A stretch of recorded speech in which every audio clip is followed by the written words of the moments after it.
Hello, everybody. How we doing? Welcome along. Another Paranormal Monkey podcast, and I'm fingers crossed this time round with the wonderful Simon. There are no technical issues, which is wonderful.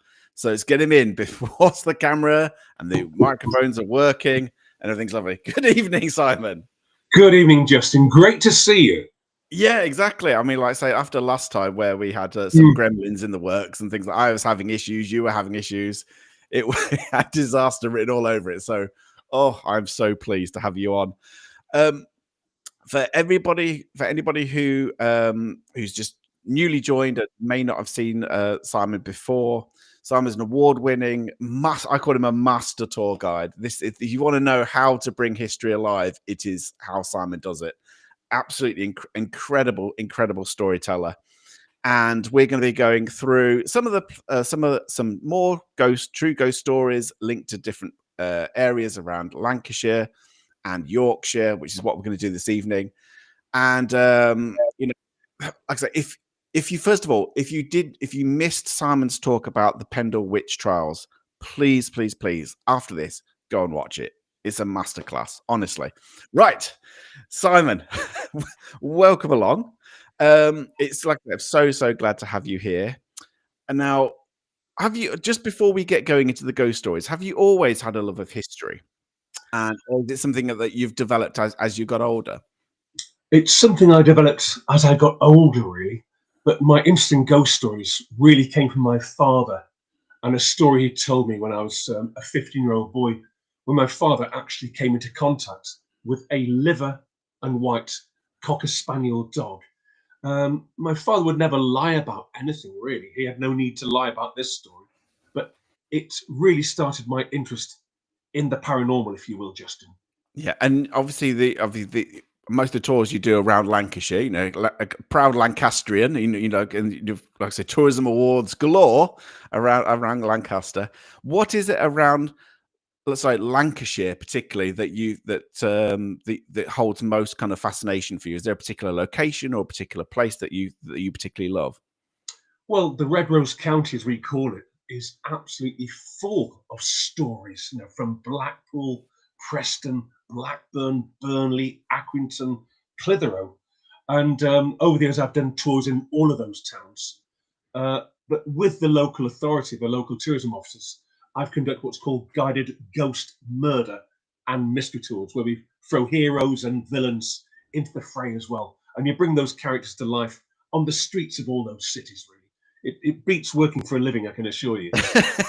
Yeah, I mean, it's like you mentioned. We just talked about just before we came on air, just saying that how I had, like, say, I did a historical walking tour of the Somme battlefields of in France, and that really brought World War One alive to me. And that's in a similar kind of way. You're bringing these ghost stories alive by going to these places. You know, like you do the Pendle Witch tours, and you go to the different villages, and you end up at Lancaster Castle where they were put on trial and things like that. So it, like I say, it really does bring out. And plus, also you do the voices.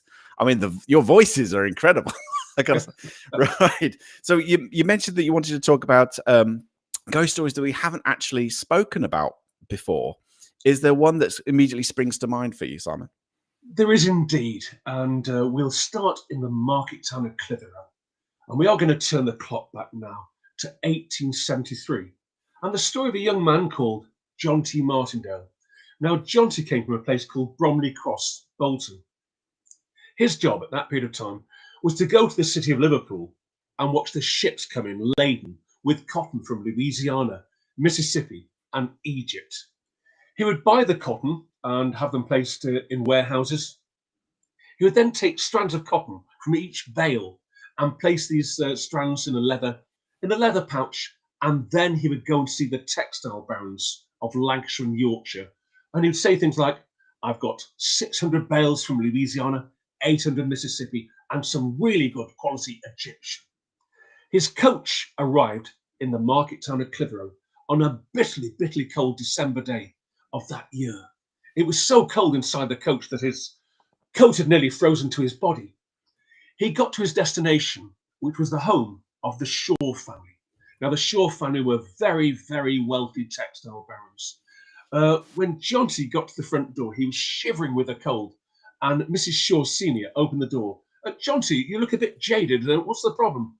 "Well, two problems, really. First of all, I'm frozen to the bone, but secondly, I'm really worried about my wife. She's expecting our first child, and I told her when she goes into labour, I will be by her side." "Oh, don't worry, Jonty. Let's fill in the order book. Your coach has gone round the back of the building. Your horses are being fed and watered, and you'll be on your way very soon. In the meantime, there's a hot meal for you there and a nice drink as well." Jonty enjoyed a Lancashire hot pot. He had a very warm drink, and then Mrs. Shaw filled in the order book for her factory in the town of Clitheroe. She went upstairs, and Jonty stared out of the windows into the courtyard of the mansion where the Shaw family lived. It became slightly dark, dusk came from nowhere, and he suddenly noticed 6 horses and a coach. "Ah, that's my coach." He left at great speed and climbed on board the coach, and inside it smelt damp. It smelt musty. In fact, not very pleasant at all. As his eyes became accustomed to the light, he realised that in the coach with him were 2 other people that gave the impression of being female.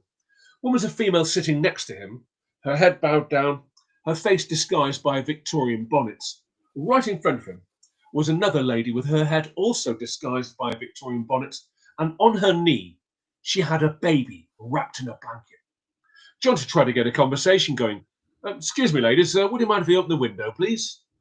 No answer. The coach jutted forward and made its way down the drive of the Shaw estate and into the town centre of Clitheroe. Jonty made a second request. "Excuse me, ladies, it's not very nice in here. Can I please open the window?" No answer. He could have been talking to statues. In a fit of rage, he stood up and reached for the leather strap that was attached to the window frame to pull the window down to let some fresh air into the coach. As he tugged it, to his horror, the whole window casing fell away. It was rotten. He then heard a scream that went straight through him. He turned to the right. The woman, who had her head disguised by the Victorian bonnet, slowly raised her head, and where there should have been a face was a hollow, dark cavity. Jonty screamed, fell out of the coach, banged his head on the pavement, and was knocked unconscious. He came round some 4 or 5 minutes later with a rather nasty head wound in a swirling blizzard. He walked for the town centre of Clitheroe, back up the drive to the Shaw residence.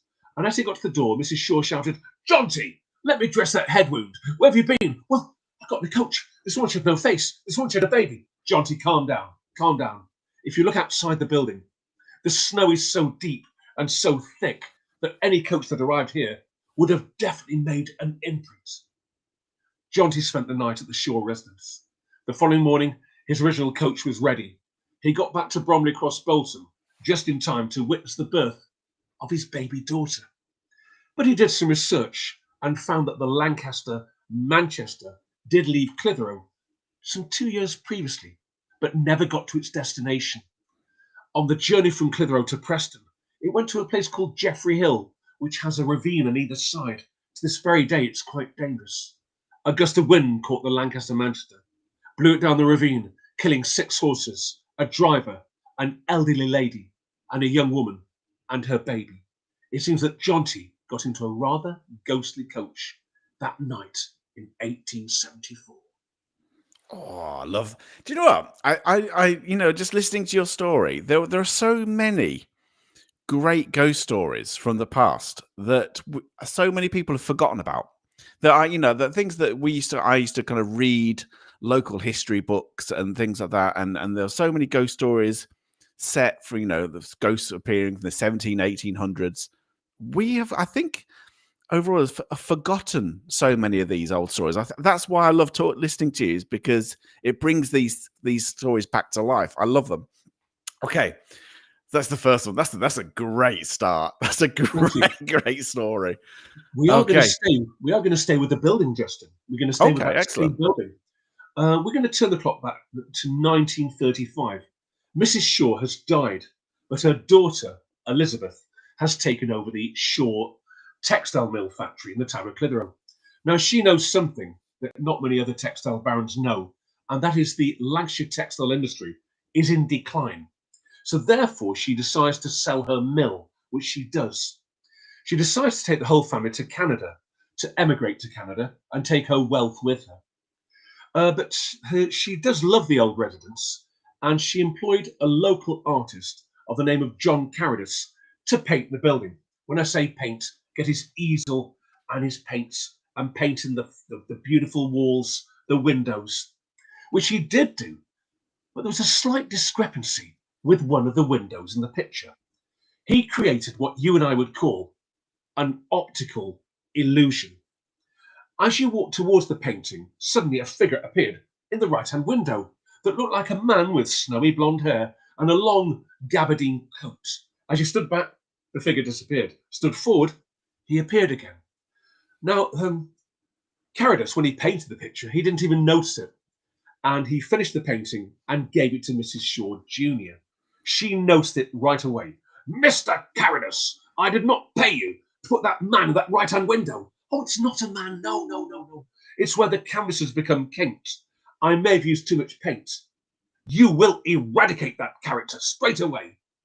With a minute swish of the brush, that's exactly what Carradus did, and the figure was taken out of the window. The painting then hung in the main entrance of the Shaw residence, and that night Elizabeth's daughter, Jacqueline, became engaged to a Blackburn Rovers footballer of the name of Neil Williamson. They had a fantastic engagement party, and Neil was given the bedroom that Carradus had eradicated the character from the window. In the early hours of the morning, Neil was woken by a temperature drop. He opened his eyes, and there at the end of the bed was a man with a long, dark coat and snowy blonde hair and a cigarette or cigar in the mouth. Neil thought, "Burglar." He jumped out of bed and took a swing at the character. His fists went straight through him. The figure dissolved but left a very, very strong aroma of tobacco. Neil's heart pumped in his chest. He sat in the bed, gasping for breath, and rushed next door to tell Jacqueline. She laughed at him. So did Mr. and Mrs. Shaw and the 2 sons, James and Ian. However, within 5 days, they'd all seen this character at the end of their beds. It was Jacqueline who sussed it I've got it. I've got it. The person we've all been seeing is the person that Caritas eradicated with a paintbrush from that right-hand window. It is, said Mrs. Shaw. It is. That painting's going. They gave it to fellow textile barons in the town of Accrington, to the Springfield family. The Springfield textile mills have long since gone, but Springfield House is still with us. It is now a care home for the elderly, and the painting hangs in the main dining room. However, our ghostly character has followed the painting. Now, I mentioned this story on local radio a few years ago, and the switchboard at BBC Radio Lancashire was inundated with people who had actually worked at the care home, and they too had seen this character. The presenter of the radio show asked everyone, what did he look like? And they all came with exactly the same description, that he looked very like the 1960s British Prime Minister Harold Wilson, long gabardine coat, snowy blonde hair, and a love for tobacco. The building now is actually the museum run by Ribble Valley Borough Council. And of course, you can't smoke in any public building. For quite a few years, the local police got very annoyed when the alarms went off. And of course, the museum has lots of very, very expensive artifacts. So therefore, they sent 3 squad cars with 12 officers. Each time they arrived there, the burglar alarms were going off, but there was no one in the building.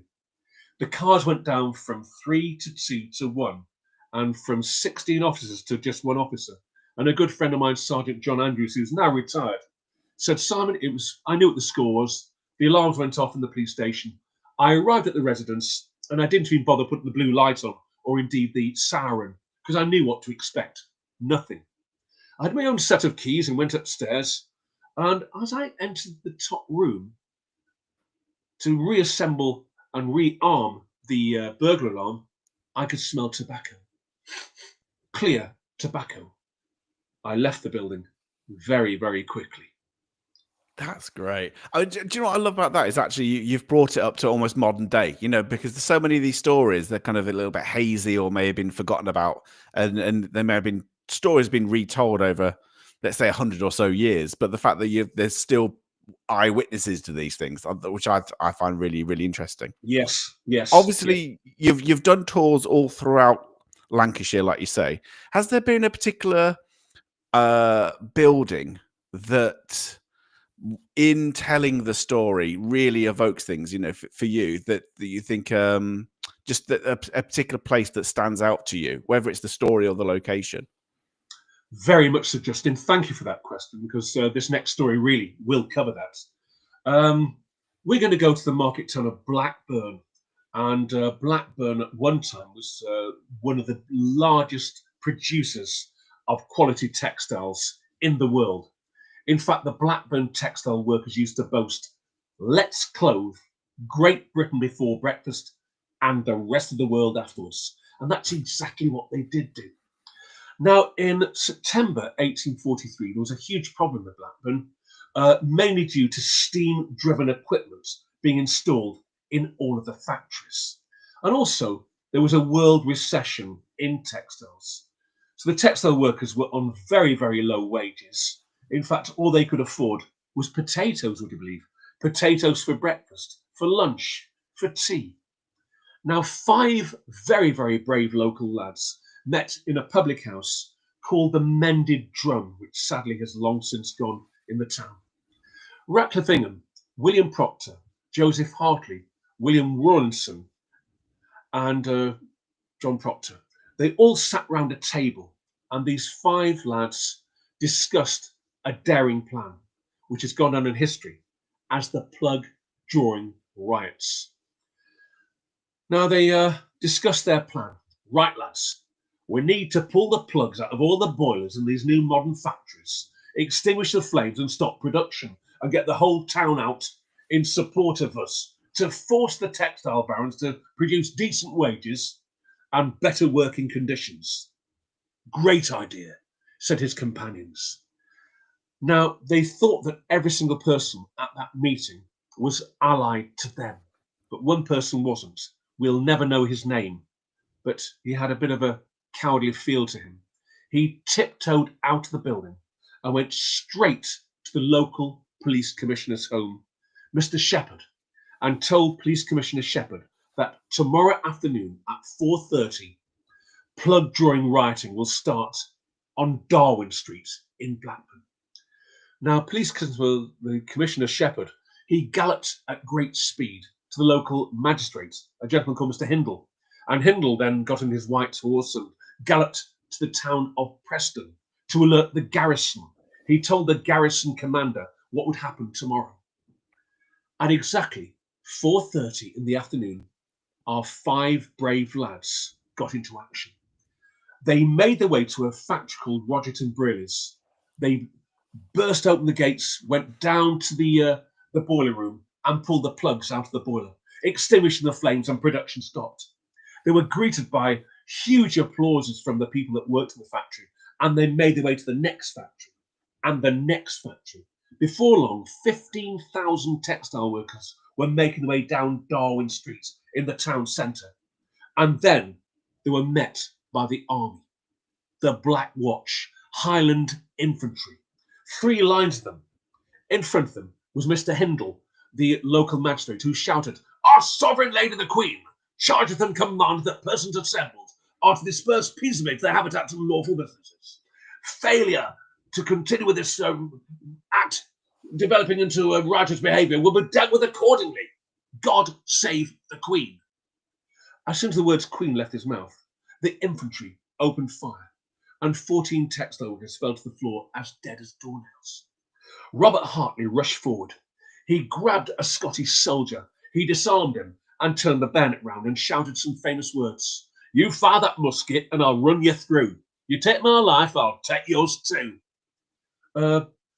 Hartley came forward and he actually assaulted the local magistrate, giving a good hiding on the side of the pavement. But the army encircled our 5 heroes, and they were all brought in front of the magistrate's court the following morning. One of them, Mr. Ratcliffe Ingham, said, "I've got a wife and 5 children waiting for me, sir. You should have thought about that before you took up arms against the Queen's soldiers." They were all condemned to death. When they realised they were going to see the hangman's noose, the 5 of them thought, right, let's tell them what we think of them. And this really shocked the magistrates at Blackburn. And they said, well, let's just deport them to Australia. Well, the 5 of them were sent to Australia. They never, ever saw Blackburn again. And all the damage that had been caused in the rioting had to be paid for, but paid for by the rioters. And their wages were docked to pay for all of that. We do know that to this very, very day, Darwin Street at night time can be a very, very eerie place. And over the years, there's been stories of the sound of gunfire, but the sound of screams of those poor people who literally fell mercy to the Black Watch that terrible day in 1842. That's a superb story. I think actually I like ones like that because it's your everyday person. We're not talking about some like king or queen or member of royalty. The fact is that the everyday workers, which you forget about basically in history. History forgets these people. So thank you so much for that. I love that. Obviously, some of the tours you go to some fantastic mansion houses and halls and things. I think I've looked. If you ever look on YouTube, there's a channel called Ghost Quest TV, and Simon a little while back now did a number of different talks called Tales from the Graves, which I loved. And there's lots and lots of different halls you've been to. So there's Salisbury Hall, Townley Hall in Burnley, Mitten Hall. There are loads of places. So is there a particular hall that you've done these tours around that stands out to you?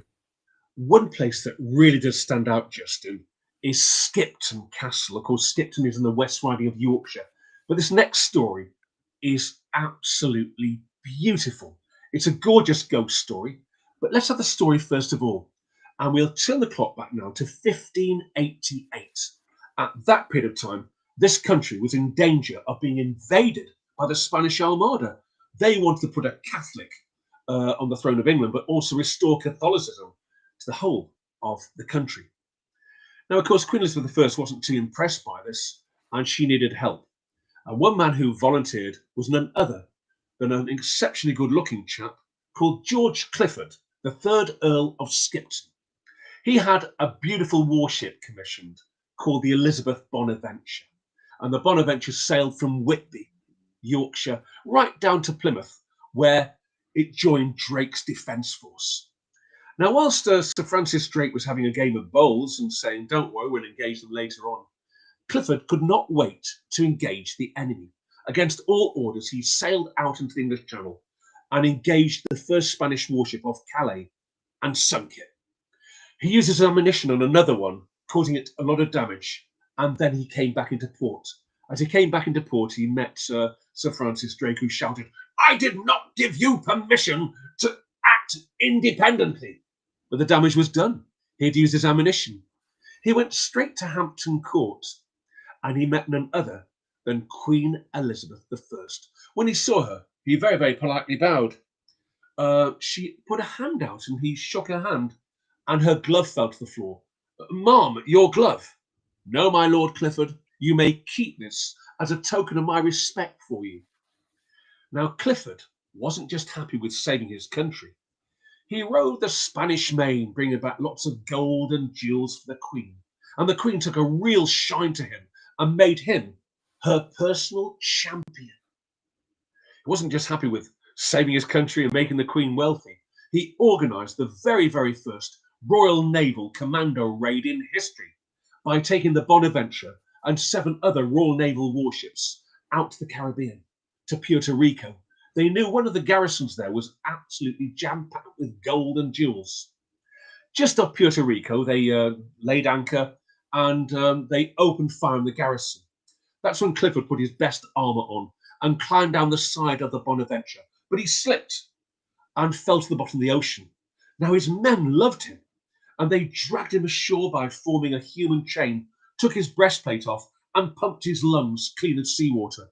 Although quite seriously ill, he insisted on leading the attack on the garrison, and they took Puerto Rico. They started to fill the holds of the warships with gold and jewels beyond anyone's imagination. But one by one, Clifford's men were becoming very, very ill, and Clifford said, "This is no place for a Yorkshireman. We shall make our way back home immediately." On the journey back home, he became very, very seriously ill. He got back to his beloved Skipton and climbed up the twisting staircase with a terrible fever and lay on his bed. He looked out of the window and gazed at the Yorkshire Dales for the very, very last time, and then took his last breath. His body was placed in a lead coffin and interned at All Saints Church, Skipton, and a large marble statue of him would lay over the coffin. However, the people of Skipton used to say, "I had a walk round the castle last night and looked at the battlements. It was George Clifford. It was Clifford."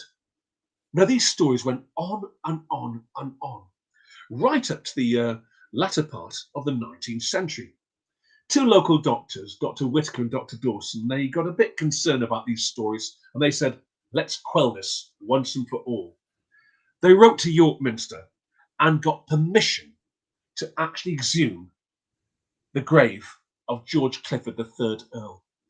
They made their way inside All Saints in the early hours of the morning, and they removed this huge marble statue of George. They then got down to the coffin lid. They very, very carefully unscrewed the top of the coffin.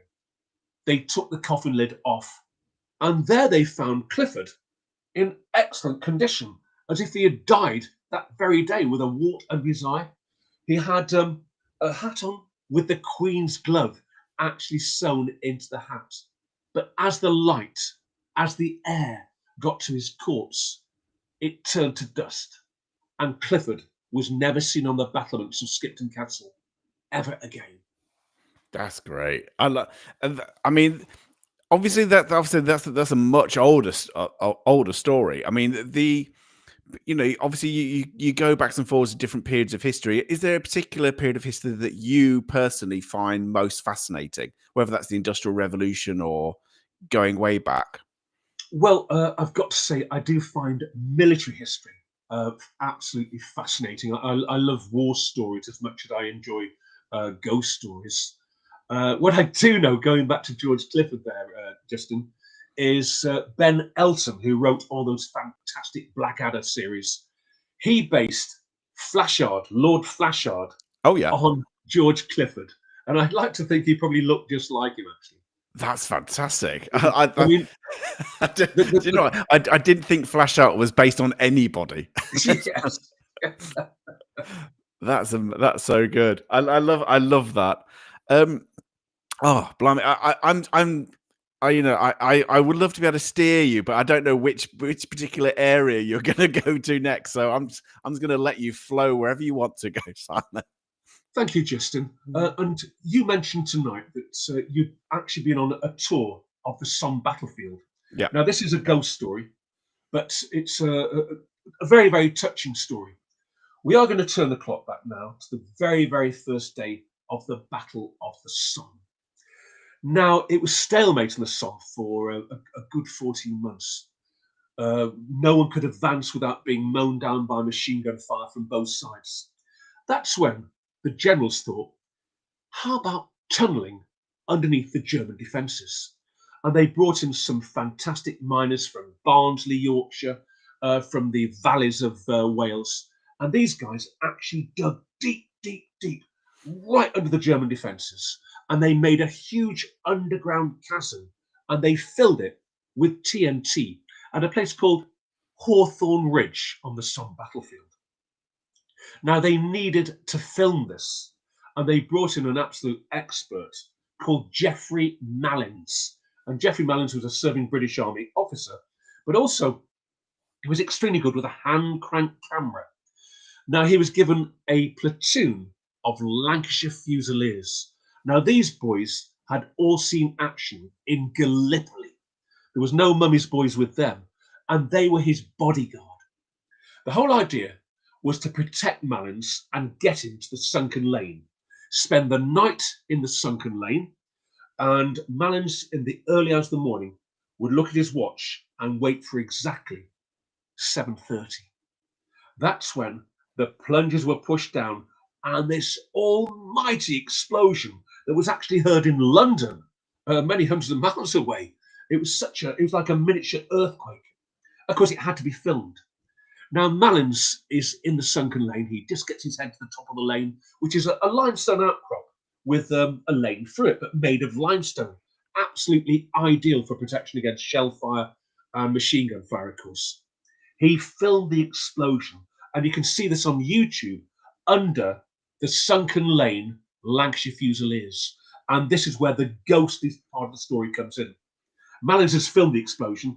He then brings the camera round to his right and films the boys, the Lancashire Fusiliers, in the sunken lane with him. And it's a beautiful piece of film because it's crystal clear. They're smoking, they're talking. And many, many years later, Scotland Yard had a look at the film because they employed a young lady who was an expert in lip reading. And she looked at each individual soldier. And as she was taking the story, she screamed a few times because she was taking in some very, very touching material. One man said, tomorrow my wife will be a widow. Another lad said, I've got 3 children. I don't want to go through this. And it was all recorded by this young lady who could lip read them. What is so touching, Justin, is every single man who Malins filmed was killed 15 minutes later. Now, just like you, Justin, I've been on the Somme battlefield. I've been on a tour there, and I've walked down the sunken lane. And I'm not a psychic. I'm certainly not a medium, far from it. But you could feel an atmosphere. And of course, many, many men, German, British, Canadian, Australian, were all killed in that vicinity. And many of them actually killed in the sunken lane itself. I did find a cartridge which was deeply embedded in the side of the sunken lane, a 303 cartridge, and I've got it at home. And every Remembrance Sunday, I put it in my pocket and go to the cenotaph and just gently touch it in my pocket because, as you quite rightly say, Justin, these men Some of them never saw their 25th birthday, Mhm. which is quite touching, really. Yeah, absolutely. And the fact that they were so young, and people forget as well that a lot of these guys, they knew each other. They were mates, they were friends, they were kind of factory Yeah, workers who literally signed up at the same time. So a lot of yeah. these people were mates basically, and just horrific. I mean they were pals, they were mates. They called them the pals, didn't they? A lot of these regiments. Yes, yeah, yeah, yeah. Um, Yeah, it's I mean, like I say, it's a very I mean, anybody who's never been to the Somme battlefields and things, it's I mean, it is I mean, if you're interested in history, it is well worth going there because Mm, it is haunting. It's beautiful. Don't get me wrong, it's a beautiful area, yeah. but the stories you hear are haunting, and there's little reminders, little cemetery, little plots, little cemetery plots where people might have been gunned down, and yeah, really, really interesting. Okay, so I don't know if you wanted to take a breather, but what I'm going to just tell, just while you can relax a bit, because I'm loving the stories. I know everybody else is as well.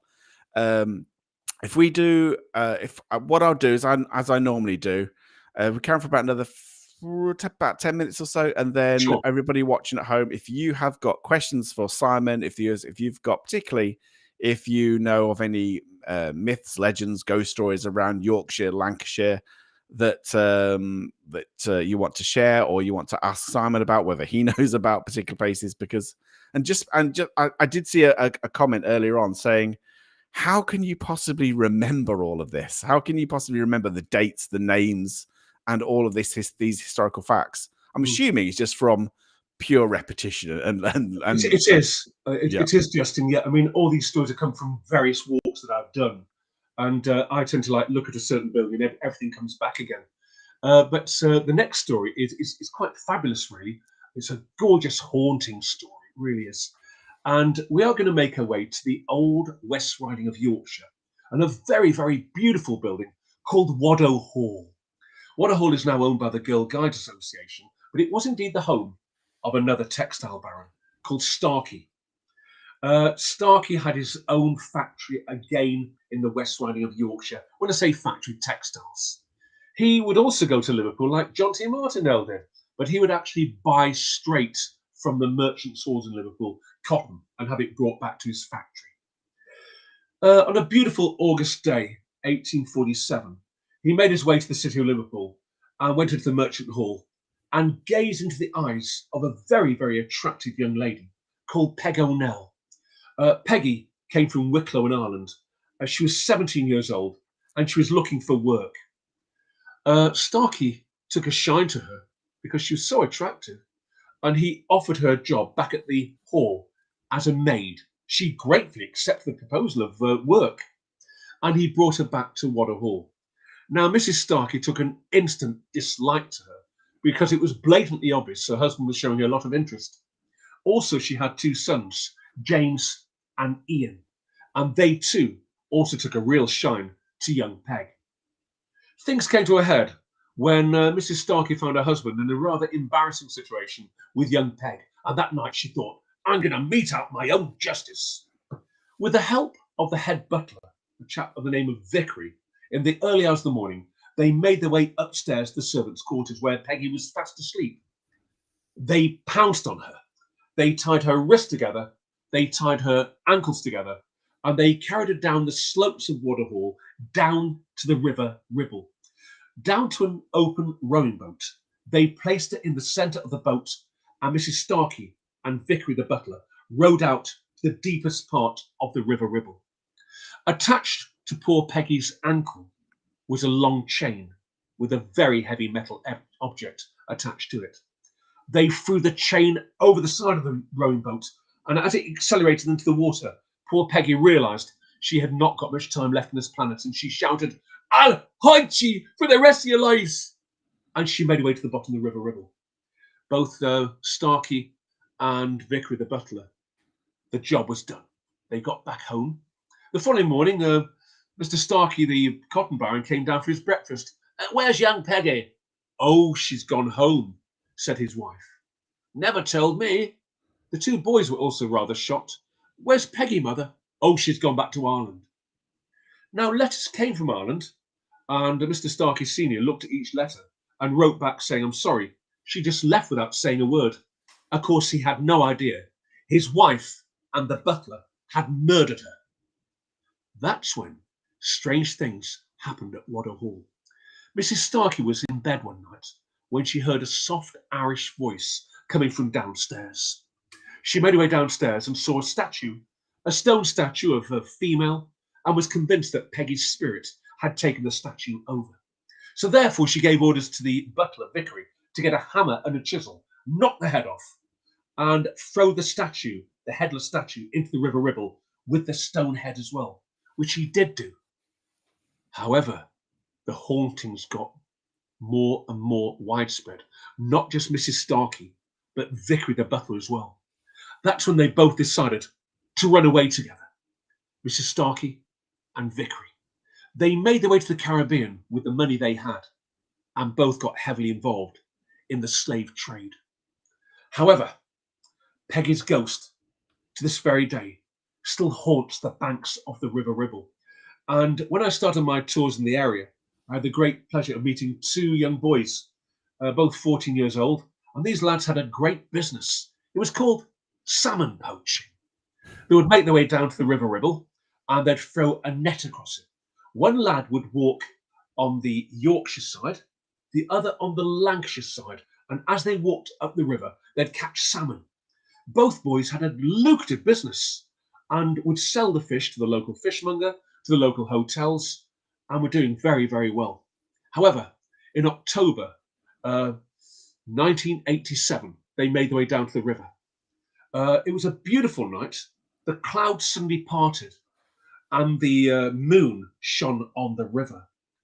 They then heard a strange sound, almost like a young girl singing at the top of her voice, almost like a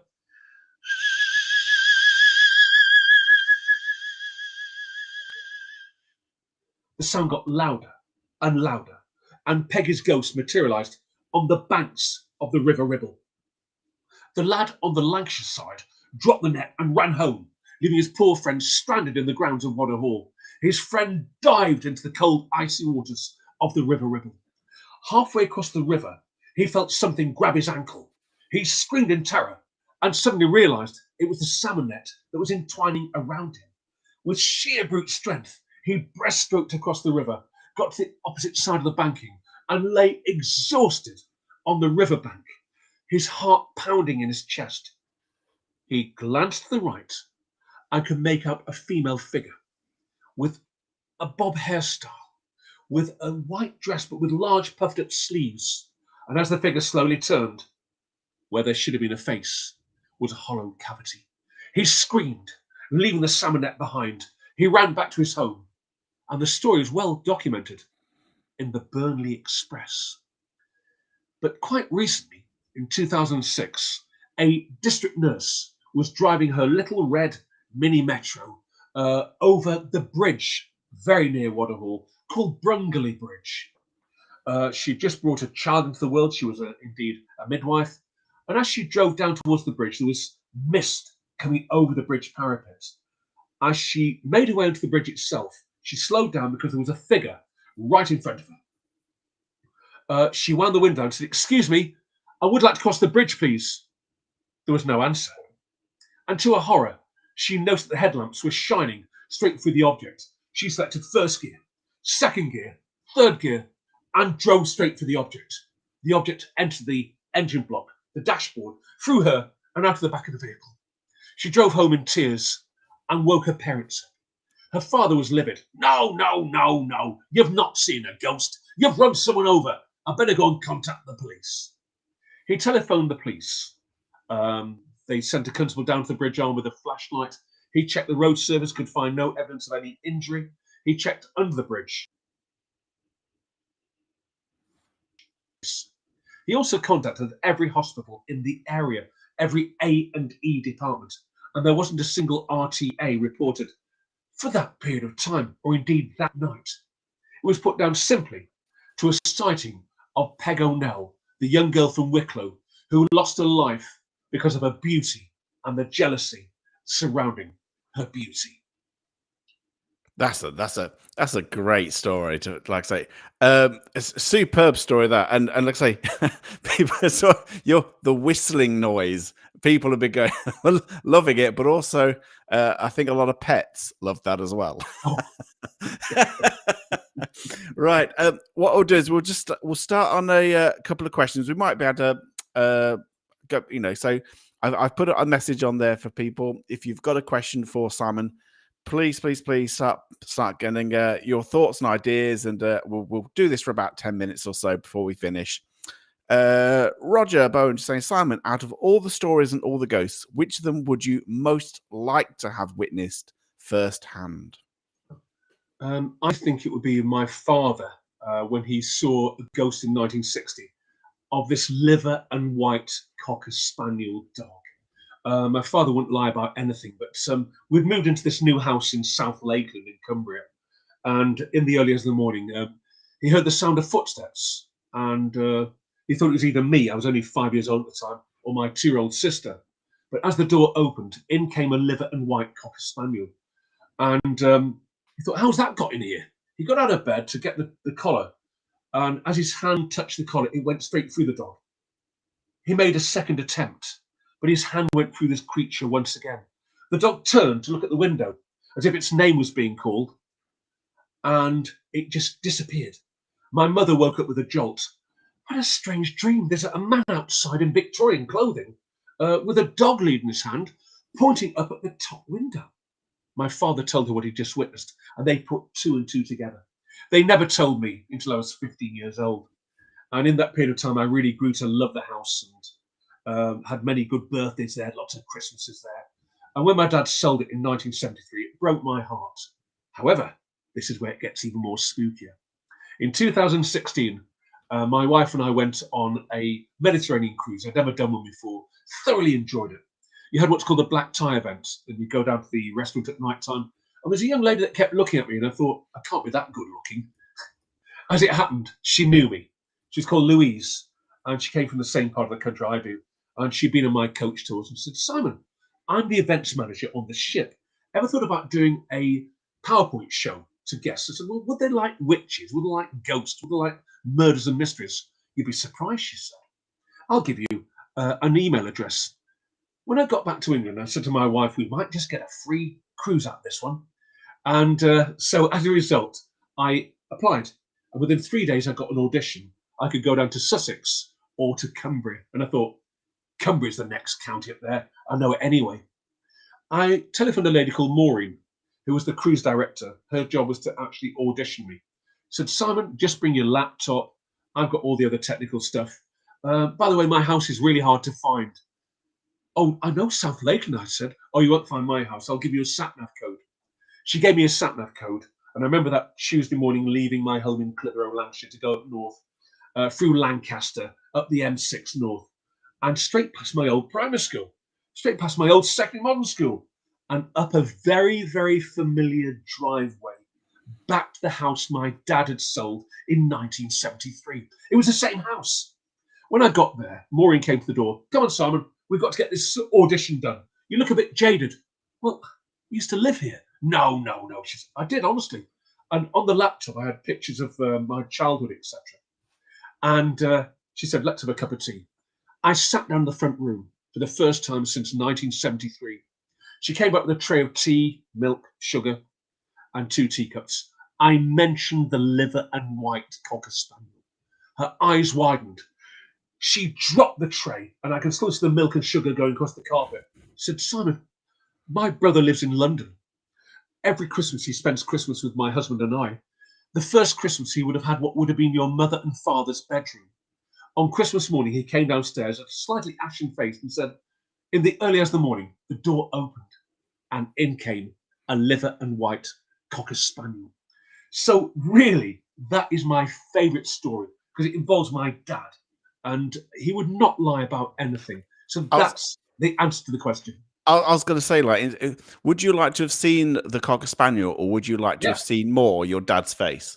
I would have liked to have seen the cocker spaniel. I never did. But we did some research on the house, which was at 1898. It was a beautiful, beautiful building with its own grounds, with great views of the English Lake District. And we do believe that the High Sheriff of Westmoreland did live there when it was first built. And of course, he would have gun dogs. And who knows, this dog may just have been greeting the new people that moved in. Yeah, definitely. One question here from Weird Fox Lou saying, thank you for returning to tell us some more stories. Have you personally experienced paranormal activity in the places you have in your stories? The nearest thing would be Salisbury Hall. About 3 years ago, a West Midlands YouTube channel contacted me. Three lads from a series called TGF, and they wanted me to give them a guided tour of Salisbury Hall quite late at night, and I did do. And we went upstairs, and I told the story of the Pendle Witches, which has a huge connection with Salisbury Hall and the Salisbury Witches. And throughout the whole of the talk, the door kept opening and slamming by itself. And it looked like it had been rigged, but it wasn't. It had never, ever happened before. But if you want, go to YouTube and just put TGF Salisbury Hall, and you will see that paranormal activity actually happening. Ah, fantastic. Question here from Rachel Powell saying, Simon, what made you become a storyteller? Was there a particular story that got you interested? I think it would be again my father's story with the cocker spaniel. That fascinated me, and it still does this very, very, very day. I mean, I'd love to go back to that house. It's been sold many, many times since I left it, but it's almost that the house wants me back, and I'd love to go back again. And yes, I would love to see that dog. Absolutely, yeah. Just very, very quickly, Kaza has donated 20 memberships for people. Thank you so much, Kaza. I know that my mods have said this as well, but say massive thank you to Kaza for helping with the channel. Thank you so much. Phew, right. Like I said, we don't have that long really, but I really did want to kind of make sure that we promote you as well, Simon. Well, thank you, because as much as I could happily listen to your stories for a lot longer yet. But in terms of obviously the tours that you're doing at the minute, if people would like to go on a tour with you, how do they go about that? Is there particular routes and tours that you do that might be of particular interest for people? The one tour that gets a huge amount of interest is the Pendle Witch tour. What I tend to do is I hire a minibus, a 29-seater minibus, and we visit all the Pendle Witch villages.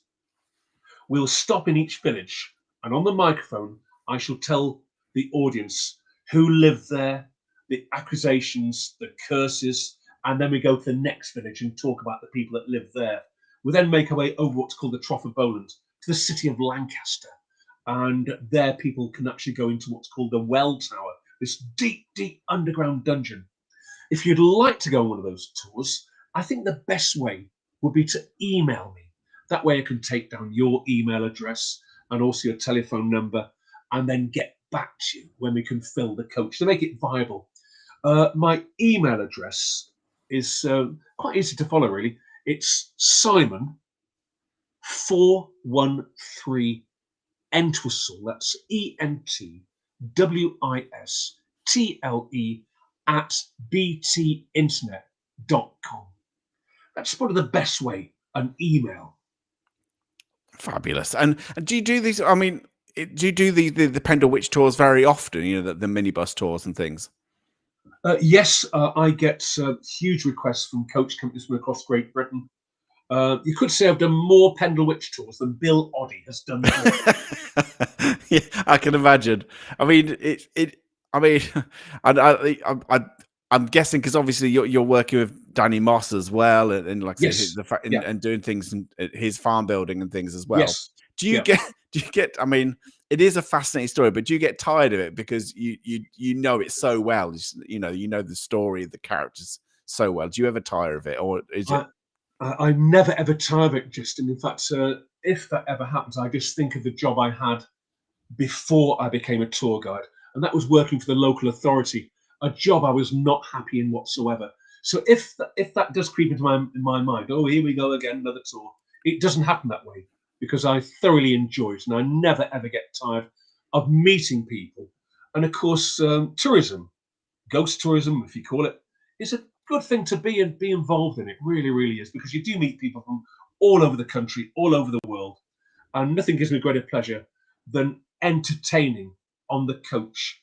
And as I say, we cover quite a few areas. Settle Carlisle railway line, which is very, very popular, and I bring the ghosts of the railway into that tour.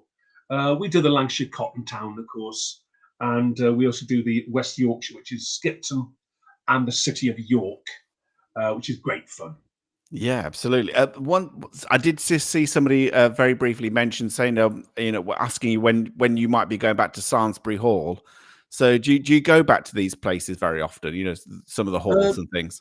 Yeah, on request. On request, I go to Samlesbury Hall, but it's usually coach companies that will book me for a Pendle Witch and a Samlesbury Hall ghost walk. But certainly Samlesbury Hall has a huge connection with the Pendle Witch. In fact, just the next time you have me on, we'll start with the Samlesbury Hall witches. Definitely, yeah. Why not? Let's go for it. I think we mentioned this last time actually briefly, but Simon's just asking, do you have audiobooks of ghost stories available? I would love to. I would absolutely love to. The problem I have is I don't know how to do it, folks. I've got lots of stories on YouTube, of course, but I would love to do an audiobook, and I'd love to do, shall I say, some podcasts with great ghost stories. Yeah. But I've got a fantastic granddaughter, and she's a bit of a whiz when it comes to anything technical. So I'm going to sit down with her and get some recording done and watch this space, folks. Yeah, I think it's definitely because you definitely have the manner, the character, the way your tone of voice, even with great storytelling. I think it would be a crying shame not to have you to listen to, basically telling these stories. Thank you. Yeah. Another quick one for you from Simon saying, when you next in York? Oh gosh, I've got nothing planned for York for the while. It's all a case of if someone books me, Yeah. like WIs, like coach companies, etc. I think I've got something coming up in July in York, but nothing concrete, if you will. Yeah, what a good message here from Diane saying someone out there must be able to help Simon. So yeah, so if you're watching this and you know how to produce Yeah, audiobooks and things like that, then yeah, please get in touch with me or get in touch with Simon directly and let's make it happen. Would be wonderful. Simon, thank you so much for coming on. I've thoroughly enjoyed it. As you know, thank as you. I know everybody has, just stuck in, I think pretty much the whole hour we've had like 100, just over 100 people been listening and raptured. It's not tailing off whatsoever, and that's down to you and your storytelling. So thank you so much, Simon. I've thoroughly enjoyed it, thoroughly loved it, and thank you for coming on. And yeah, absolutely, you are more than welcome. Let's Thank you, say Justin. a couple of months' time, if you want to come back on, we'll go through Thank Samlesbury you. Hall and the witches and whatever it is that you want to go for. If because I thoroughly enjoy having you on.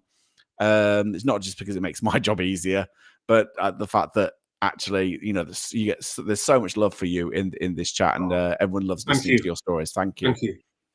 Yeah. I must say it was great, Justin, not to have any gremlins tonight. No, tell me about it. I mean, Just, last time it was pretty awkward talking to a blank screen. It was, but we yeah. got away with it today. Okay. Oh yeah, it's I mean it's wonderful when technology happens, but Yes. Yeah. Yeah. so yeah, absolutely, it's been thoroughly enjoyed Thank it. Thank you. you so much this evening, My pleasure. and My pleasure. yeah, we'll get you booked in again because I'm quite sure you have maybe one or two other stories that you could Oh regale yes. us with. Oh yes. Anyway, thank you so much for this evening. Please do, like I say, if you want to go on one of Simon's tours, obviously there's Tim from Dark Vale Investigators has been putting on links for you guys, and the merch store. God bless you, Tim. Thank you for that. And but links for your tours all the way through this evening. So click on one of those, and they hopefully you can get some more work, some more trade, and keep you busy telling telling your stories. Thank you so much.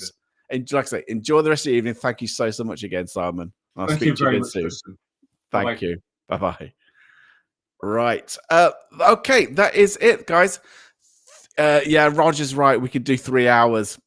It's so easy with Simon. He's just he's a masterclass of storytelling. Absolutely, a true professional. How he knows the dates, the ins and outs of these stories. Obviously the man knows his stuff. I am going to be on later on this week. There's going to be another Chips Tea Party on Thursday. I'll start thinking of a really good topic for you guys to chat about, and that's where I can talk to you at home. If you've enjoyed this evening, if you enjoyed the channel, please do think about liking, subscribing, sharing it out, and it really does help. Helps me, the channel grow, basically. So thank you so much for everybody. Kazza, again, for your donations. Thank you so much. And I think 9:00 now, I believe Side Eye Guy is just starting his live on his channel. So if you're thinking about it, go across to Side Eye Guy, say hello from me, and I'm going to be popping into his chat very soon and annoying him, because it's what I like to do. So thanks so much, guys, and I shall see you again on Thursday. All right, night.